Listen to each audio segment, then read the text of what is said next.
You can't eat risk-adjusted returns. You can't pay your bills with a Sharpe ratio, and that one sentence explains why almost everyone who bought alternatives in the last decade feels cheated.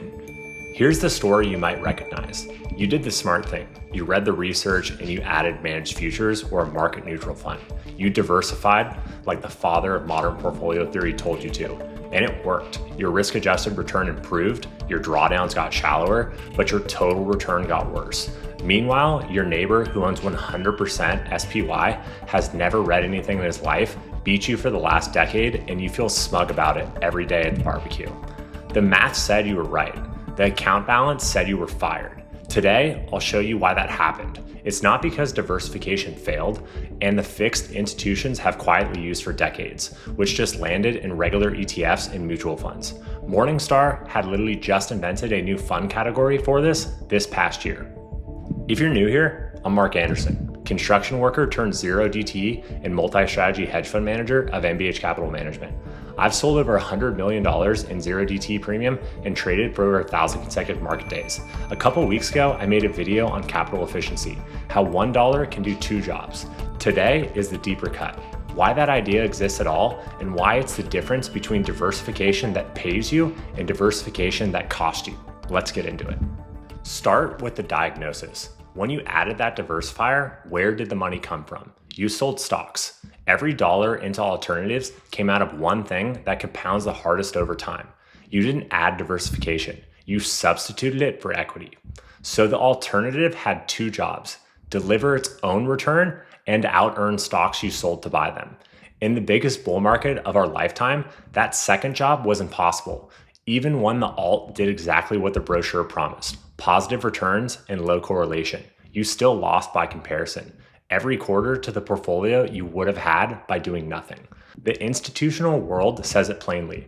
Running the mathematical correct portfolio for the last decade would have gotten you fired 3 times. Advisors lived the same things as client calls. Why do we own this boring thing instead of the S&P? That's the funding problem. It's not a math failure. It's a wiring failure. And it's why everyone believes in diversification, but almost nobody does enough of it. Now the reframe that changed how I think about portfolio construction. Sit with this one.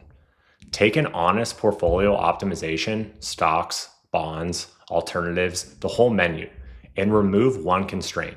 Let the weights add up to more than 100%. Let the portfolio hold negative cash. Run it and it will choose to be negative cash or borrow money every single time. Not because leverage is a free lunch, because it's the only way to convert diversification into total returns, not just risk-adjusted returns. Think about why. The most diversified portfolios, the best return per unit of risk, is naturally a lower octane machine. Lots of offsetting parts, smooth rides, modest engines, standalones that cannot match equities by themselves. So the optimizer says, take that beautiful, efficient machine and scale it up. Borrow a little bit of cash, hold more of everything. Same balance, bigger engines, better Sharpe, and better total returns. This is not exotic. This is Markowitz 1952, the fully funded rule that ways must sum up to exactly 100 was never in the math. We imposed it because retail investors can't safely borrow from a bank to lever a portfolio. Portable alpha or return stacking is nothing more than a safe, packaged way to do this, what the optimizer has been begging you to do since the Eisenhower administration. Short a little bit of cash and own more diversification. Mechanically, it's simpler than the name sounds. And the S&P 500 futures contracts gives you fully equity exposure while only posting 5 to 10 cents of margin on the dollar. So a fund takes $1 and 10 cents of that beta you can replicate through futures. You now have your full dollar of S&P exposure and benchmarked 1 for 1. The other 90 cents you have can run long, short alpha engines, market neutral, stock selection, trend following, multi-strategies like MBH, or something liquid that's long, short, and uncorrelated. Notice what died: the funding problem. You did not sell your equity to buy the diversifier. The S&P exposure is fully intact. If stocks rip, you participate fully. No regret, no client calls, nothing to get fired over. The alt's return lands on top of everything. Added, not substituting. That's how you improve the Sharpe ratio and the total return at the same time. And that's the whole trick. It also quietly fixes the benchmark problem. A market neutral fund alone is benchmarked to T-bills. Awkward line item, stacked of the S&P 500, its benchmark is the S&P 500, and it competes fairly with everything else in the equity sleeve. Now the question that separates people who understand stacking from those who bought a ticker: when your portfolio goes over 100%, the extra exposure is funded. You're borrowing to hold it. So what does that borrowed dollar have to beat? Most people instinctively answer the S&P. That's my alternative. Wrong. The reason is built into how futures are priced. So let me show you with real numbers. Say the S&P is at 6,000. T-bills pay 4% and the index's dividend yield is 1.3%. A 1-year futures contract won't trade at 6,000. It trades at roughly 6,160. Why? Because the seller of that contract could hedge by buying the actual stocks today with borrowed money. So the future price is today's price plus a year of interest, minus the dividends you don't receive. The financing is banked into the curve. Nobody sends you an interest bill. You pay it in buying the index at a built-in premium that melts as the year passes. Which means hold the future for a year and your profit is the S&P's total return minus the cash rate. S&P does 10%, the future hands you about 6.5. Where'd the other 4% go? Nowhere. It's sitting in your pocket because the future only needed a sliver of margin and your cash still is yours, earning about a 4% interest in T-bills in your account. Futures plus T-bills equals the index. Perfectly fair, no free lunch, and no hidden cost. Here's the payoff. In stacked funds, that cash doesn't sit in T-bills. It runs an alpha strategy instead. So the alpha strategy isn't competing against the S&P 500. It's competing against T-bills it displaced. The hurdle for every stacked dollar is the cash rate, let's call it 4%, plus the financing friction, which on S&P futures runs about 70 to 80 basis points a year because the whole world wants unfunded S&P 500 exposure. Call the true hurdle 4.75%. If managed futures return 6% while cash pays 4.75, the stack added value. Even in a year the S&P did 20% because you never gave up the 20%. The S&P was never the hurdle. You kept it the whole time. This also kills the rates are too high for leveraging like this now objection. Inside a long-short equity fund, the rate levels cancel one another out.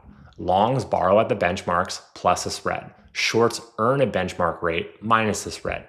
You pay the spreads, not the level of interest. The Fed's numbers is not the hurdle. Cash plus friction is. And one honest rule of thumb to follow: don't bother stacking something you believe is worth 1%.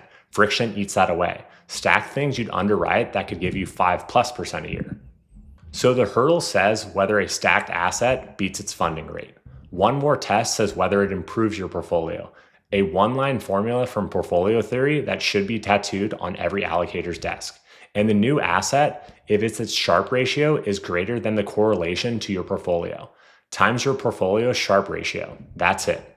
The new Sharpe needs to be greater than the correlation times your current portfolio Sharpe. Notice what it means. The hurdle scales with how correlated the asset is to what you already own. Highly correlated assets need to be nearly as good as your whole portfolio to help. Uncorrelated assets barely need to be good at all. Run it in a real case. Manage futures using the SocGen Trend Index, the standard benchmark of the 10 largest trend following CTA managers, has live data since 2000. No backtest. Your 60/40 runs long-term Sharpes of around 0.6. Trend following's correlation is roughly 0, flat to slightly negative across that full sample. So the trend hurdle is 0 times 0.6 is equal to 0. Any positive risk-adjusted return for your portfolio and trend's actual Sharpe since 2000 is 0.5 for reference. The S&P's O Sharpe over that period is 0.44. Trend clears a hurdle of 0 with a Sharpe of 0.5. That's not even a close call. It's the easiest yes that the formula can show you. Now flip that. The 5-star large cap fund you're considering with a Sharpe of 0.55 is genuinely good. It's correlated to your equity heavy portfolio at 0.95. The hurdle is 0.95 times 0.6 Sharpe is equal to 0.53. Verdict: a good fund that fails the test. It's the same bet you already own, wearing different expense ratios. The formula is telling you what I said in the diversification video. 10 funds at 95% correlation is one bet with extra line items. Put the two tests together and the whole video compresses into 2 lines. The stacked dollars must beat cash plus friction. Easy. The stacked assets must beat correlation times the portfolio Sharpe. Easy if it's genuinely different. Managed futures passes both of those with room to spare. That's why it's the default second story on every one of these stacked funds. Quick message from our sponsor. And today's sponsor for the video? Who knew? It's us at MVH Capital Management. We help accredited investors diversify portfolios and manage risk through 2 actively managed funds. 1, our 0DT flagship fund, and 2, our multi-strategy fund. The execution discipline I'm walking through right now is the same discipline we run your money with. Back to it. Now, one more reason the alpha in these programs is different grade than long-only funds give up. It's the best analogy in the whole institutional playbook. Long-only active management is running a 100-meter dash as a world-class sprinter carrying cinder blocks. Think about what the long-only constraint does for a skilled manager. They research 1,000 stocks, they find 50 they love, great. Then they buy those, and they find 50 that they're convinced are garbage and overpriced and deteriorating. One bad quarter from a cliff, what can they do with that knowledge? Not own them? That's it. If the garbage stock is 2% of the index, the most negative bet they can express is 2% underweight. Half their research, the entire dislike pile, gets compressed into a rounding error. You hired a sniper and took away his trigger. Take the handcuffs off and let them short stocks they hate, and the same skill gets expressed at full sides on both sides of their book. Wanted a live fund data? Value investing, the long-only value fund in 2022 owned cheap stocks in a market that fell 18%. So it actually lost money. Less than the market, sure, but we lost less is still losing. And after 3 brutal years of value being out of style, that manager got fired away. Now the handcuffs off version. AQR's long-short equity fund, QLIX, long the cheap stuff, short the expensive garbage. In 2022, the year expensive garbage finally compressed, up 19%. Same signal, same research. The long-only version of the bet lost money that year. The long-short version had one of its best years ever because the short side, the side the handcuffs were deleted off of, is where 2022 payday lived. In full honesty, because you know how I operate, QLIX also proves the cost side. Through the 2018-2020 value winter, it drew down over 30%. Unconstrained cuts both ways, which is exactly why it belongs behind a beta 1 overlay at tracking error you can survive, not a standalone hero positions.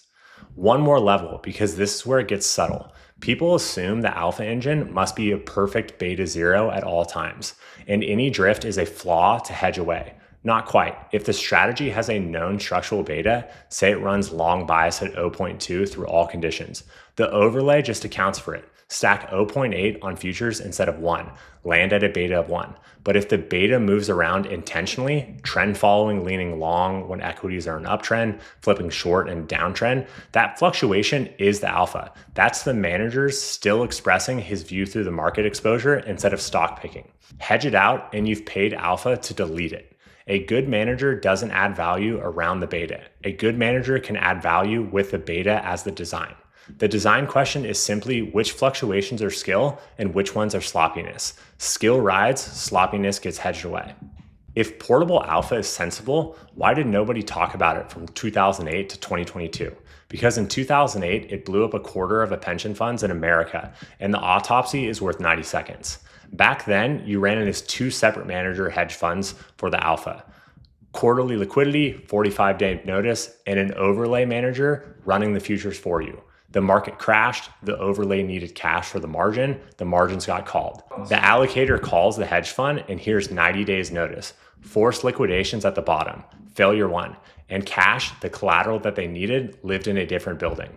Failure 2 is a sneakier one. Some of those hedge funds reported smoother returns by holding quasi-liquid assets during gentler markets. So when allocators regress the returns to estimate embedded beta, a true 0.4 beta pooled measured like 0.1. They stacked 0.9 overlay on top of thinking they would land at a 1 beta and rode that into a crisis at effectively a 1.3 beta. Leveraged long without knowing it. Volatility laundered, converted directly into losses.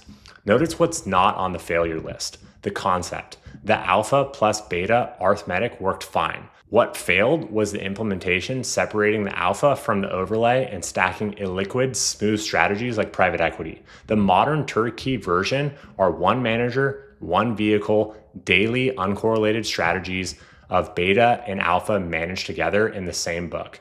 The failure was engineered out. That's why it's back and why Morningstar created a category for it this spring. Roughly 10 funds now stack equity with managed futures, and a growing menu comes every month.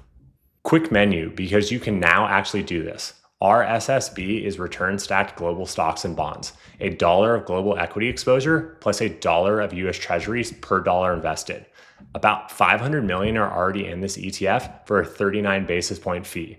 That's one I covered in the capital efficiency video. And this year, AQR brought a few more institutional mutual funds to market that have a beta 1 exposure with an alpha on top of it that may give you convexity, equity exposure, or long short equity, even multi-strat. And while we're sorting what belongs on top of the stack, let me say the quiet part about the alternative everyone being sold right now, private equity. Run through today's framework, which kind of leverages PE. Long leverage, borrowed money on top of equity risk, the amplifier kind, the house with 10% down kind. What is it correlated to your stocks? They'll tell you it's low. It isn't. It's equity wearing a blindfold. The marks are smooth because nothing trades, so the volatility and the beta are laundered out on the statement. You don't own a diversifier, you own the S&P with a lag, a lockup, and a 2 and 20 fee haircut reported quarterly, so it feels calm. That's not a second return stream. That's your first return stream with a speedometer disconnected. A real diversifier can make money when stocks fall. Long short equity can, macro and trend following, or long short market neutral can all do that. Option premium strategies like our 0DT book get paid for volatility itself, not markets going up. That's the test. If it can't profit in a down tape, even in principle, it's not diversification. It's beta wearing different marketing. One warning before you touch any of these stacked funds, and it's behavioral, not financial. The line item will look wild some years. 100% beta plus a real alpha engine means real tracking error. There will be a year the line trails the S&P by double digits while doing its job. If you judge holdings like line by line, and everyone does, institutions included, size it so you can survive that year without selling. An allocation you abandon at the bottom is worse than no allocation at all. Recap. Diversification done by substitution improves your Sharpe and costs you your total return. A funding problem, not a math problem. Your optimizer has always wanted you to short cash. Stacking is a safe way to let it. The stacked dollars hurdle is cash plus friction, the financing rate that is built into the futures curve. And the S&P was never the bar because you never gave it up. The add if rule, Sharpe greater than correlation times the portfolio Sharpe, picks what goes in on top. And managed futures passes that with room to spare. Take the handcuffs off your alpha. The short side is where 2022's payday lived, and intentional beta is a skill, not a bug. Private equity is not a diversifier. It's long leverage with the speedometer disconnected. 2008 was an implementation failure, not a conceptual failure. Turnkey fixed it and sized for the ugly line item years because they are coming. You heard from our sponsor at the half. This pitch stands. Links for MBH1, MBH2 in the newsletter in the description below. Comment below what's the diversifier you bought that improved your Sharpe and lowered your risk-adjusted returns. And do you still own it? I read every one. I'll see you guys on the next one.